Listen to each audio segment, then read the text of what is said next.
Hello, welcome back to our Think Talk podcast. What are the solutions? What kind of things should medical students, doctors be doing in order to survive? Okay, I think I would advise people to develop soft skills. I like to think of YouTube as a university. Yeah. I call it YouTube University. There is no skill that you can learn on YouTube. I've seen many people doing well simply because they've been attending a lot of events to do with mentorships, symposiums, things like that. They're enhancing their skills. A medical degree is a beginning degree, so you can do more.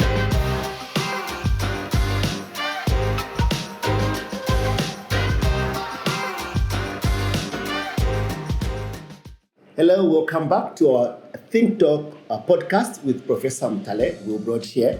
And I'm very happy that you are still with us and we were discussing a very important matter. And I wanted now to hear from my guest.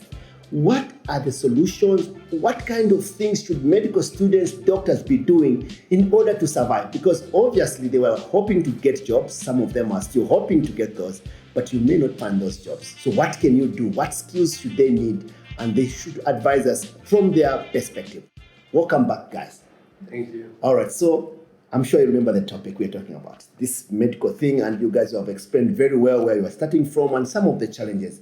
But I want you to know to be a little bit positive. What is your advice to your fellow medical students? What can they do differently so that they can survive? What kind of additional skills do they just have to be doctors? Let's begin with you, Nsama.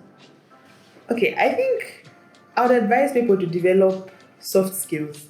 Things like leadership. People need to be creative as well. I've actually come across somebody who told me, I don't know what to do because I think I don't have a talent. You've seen the mentality that's there already. So I feel like people need to kind of do some sort of self-discovery and also train themselves with things such as leadership, because I've come to learn that things to do with leadership, they really help. I've seen many people doing well simply because they've been attending a lot of events to do with mentorships, symposiums, things like that. They're enhancing their skills. And I think that works positively because even after they're done with school, they have opportunities already lined up for them simply because of that. So what I feel people should do right now, because looking at the current information age that we're living in, we are extremely blessed. So I like to think of YouTube as a university. Yeah. I call it YouTube University. There's no skill that you can learn on YouTube, right? So, and you can tell me, no, I'm busy, no, what rounds, and I don't feel it applies. There's always some time that you can have to yourself.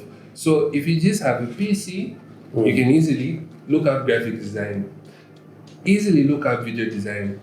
And even if you don't have a PC, you can even go as further as just equipping yourself with things like, personally, how it started for me is that I started tutoring people.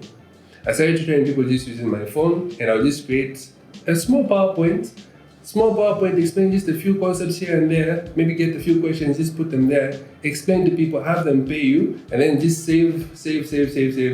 Again, you invest in your business. So from that, it evolved, and then you just develop skills on top of other skills. So you just go from your tutoring, you just now discover that right now there's a need because there's a lot of people and there's a lot of businesses and all of them are on social media. So how can you leverage that? And now think to yourself, okay, I'm in the medical field, right?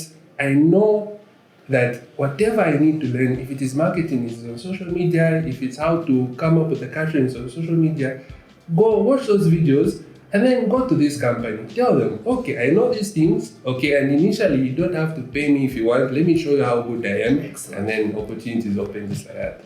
So this has been a discussion with two doctors, one doctor to be, one who is already a doctor. And I wanted to give you my take on the matter. So I've been a doctor for 20 years myself. And when we were training, I think the examples that you had, it's very difficult to do other things because medical school is very busy. And most of the students surely have got excuses. They are on the ward, they have to see patients. But what we are saying is that we are a blessed generation. There are a lot of skills that need to be developed and that can be developed. You just must be willing. So you could be a doctor listening to me now, you could be a student and you are worried there are no jobs. It doesn't mean a medical degree is a beginning degree, so you can do more. It's just a foundation degree. So you are just opened up, you can do more. So don't kill yourself and end on being a doctor. What other things can you do? So for example, I know that research is an important area where you can find money and pay yourself. So as you are training as a doctor, do you also train to get medical research skills? You've got the language of doctors, so you can use that. So don't forget research. And I'm happy to talk to you about this. You can reach out to us and our networks. Then the second thing is just social media and how it creates a platform for you to sell your medical knowledge, either through marketing or just for you starting a product. So you can even make together a team and start offering something on social media. Lastly, you know what?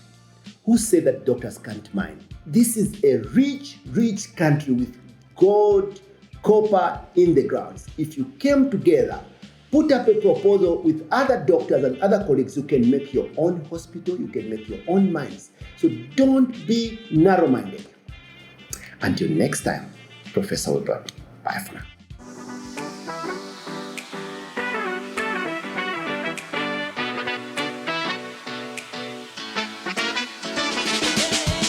Think Talk with Professor Wilbroad.